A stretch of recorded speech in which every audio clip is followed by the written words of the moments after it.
Shalom semua, di sini saya Risnawati Munte ingin menjelaskan bagaimana cara menentukan pokok pikiran pada teks non-fiksi pada kelas ajaran kelas 5. Nah, yang pertama kita harus perlu mendiagnosa bagaimana pengetahuan atau pemahaman siswa. Yang pertama itu, siswa sudah memahami apa itu cerita non-fiksi. Yang kedua, siswa sudah mengetahui apa itu menyusun cerita. Nah, tujuan dari pembelajarannya yaitu yang pertama, dengan mengamati teks cerita, siswa mampu menentukan pokok pikiran pada teks non-fiksi dengan tepat.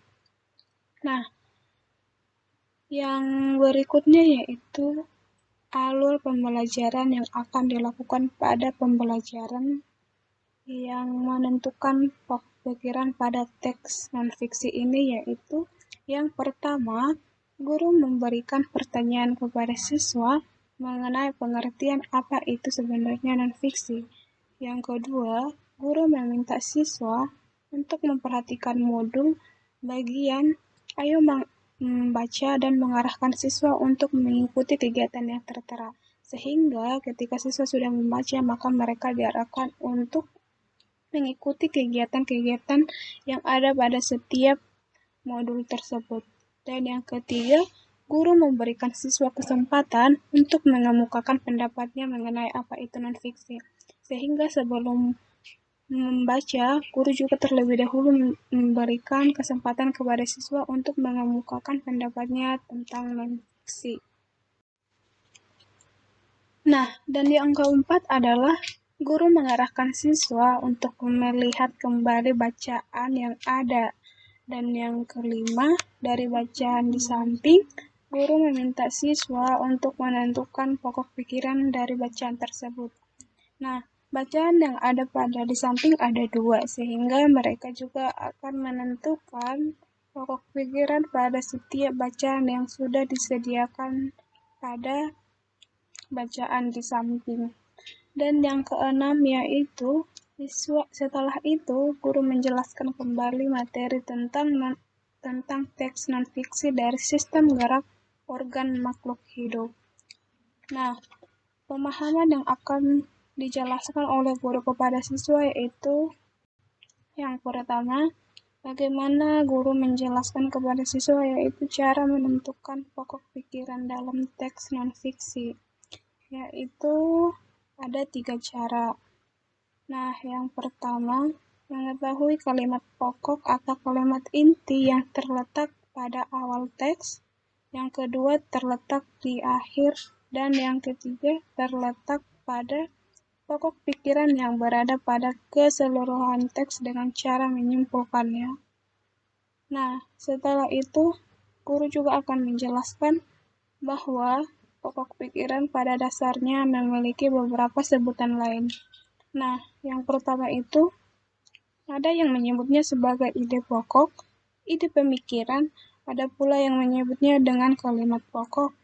Nah, dari beberapa istilah tersebut memiliki inti yang sama, sehingga ketika anak-anak mendengarkannya tidak bingung melainkan sudah memahami bahwa hal tersebut adalah sama, sehingga hanya penyebutannya yang berbeda.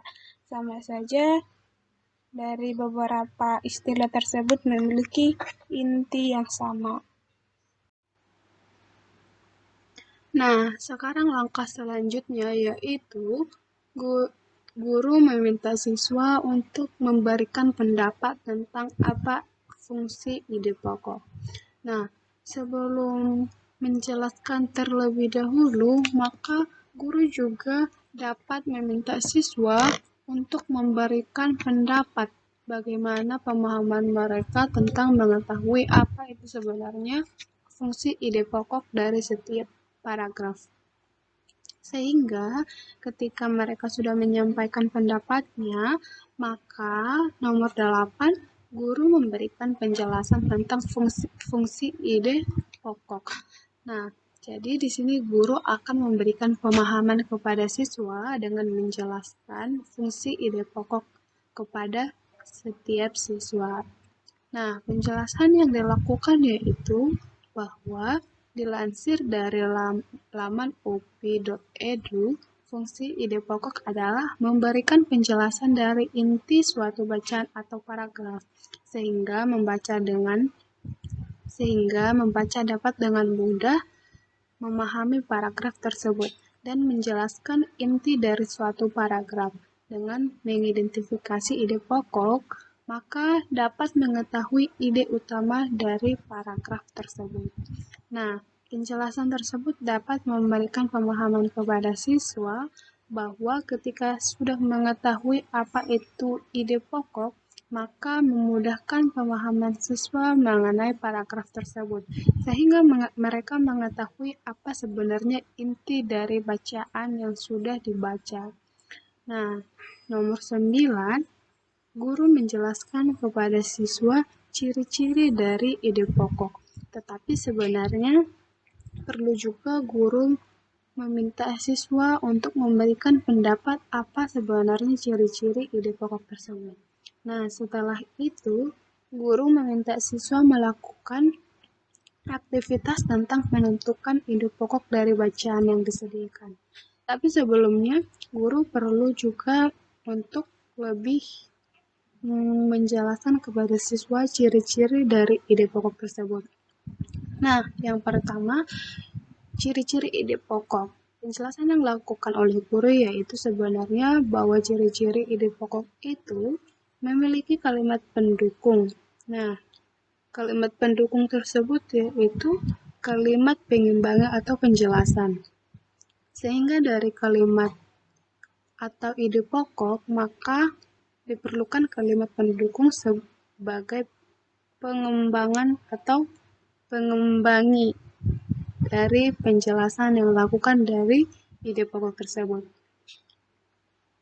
Ada kalimat pendukung baik itu berupa penjelasan atau alasan yang menguatkannya, inti dari sebuah paragraf atau pusat pembahasan. Jika yang masih belum familiarnya, maka di sini juga guru akan bisa mengulangi bagaimana ide pokok itu memiliki nama lain. Yang pertama tadi ada gagasan utama, gagasan pokok, pokok pikiran, pokok masalah, pikiran utama, inti paragraf, inti masalah, masalah utama, dan lain-lainnya, sehingga istilah di atas sama saja. Perbedaannya hanya perbedaan nama saja. Nah, dengan demikian, suatu bacaan juga jika ditanyakan gagasan pokok, pokok pikiran, dan lainnya, jawabannya sama, yaitu bahwa hal tersebut adalah inti dari suatu bacaan. Nah, setelah selesai guru menjelaskan tentang bagaimana menentukan ide pokok pada teks non-fiksi, maka sekarang saatnya adalah siswa mengerjakan aktivitas yang sudah disediakan oleh guru. Nah, di sini aktivitas yang dituliskan yaitu bahwa siswa akan menemukan pokok pikiran dari bacaan yang telah disediakan. Nah, yang pertama, ketika siswa sudah membaca keseluruhan dari setiap bacaan, maka siswa akan menuliskan inti pokok dari bacaan yang telah disediakan, sehingga hal tersebut akan membantu pemahaman siswa bagaimana mendapatkan atau bagaimana siswa menemukan inti bacaan dari bacaan yang telah disediakan di model, sehingga dari sini guru juga bisa mengevaluasi apakah siswa sudah memahami materi tersebut atau tidak. Nah, yang terakhir, aktivitas terakhir yaitu bahwa di sini juga guru menyediakan beberapa pertanyaan untuk membantu pemahaman siswa dalam menentukan pokok pikiran pada teks non-fiksi. Nah, yang pertama itu bahwa guru memberikan pertanyaan-pertanyaan kepada siswa. Yang pertama, Di sini siswa akan mencari satu teks non fiksi dari buku atau internet tentang organ gerak manusia. Sehingga dari situ, dari bacaan yang sudah ditemukan, siswa menuliskannya ke dalam buku catatan. Dan yang berikutnya yaitu dari bacaan yang sudah ditemukan, maka mereka akan menentukan ide pokok yang ada pada teks tersebut, sehingga mereka dapat menuliskannya pada kolom yang sudah disediakan pada model di bawah ini.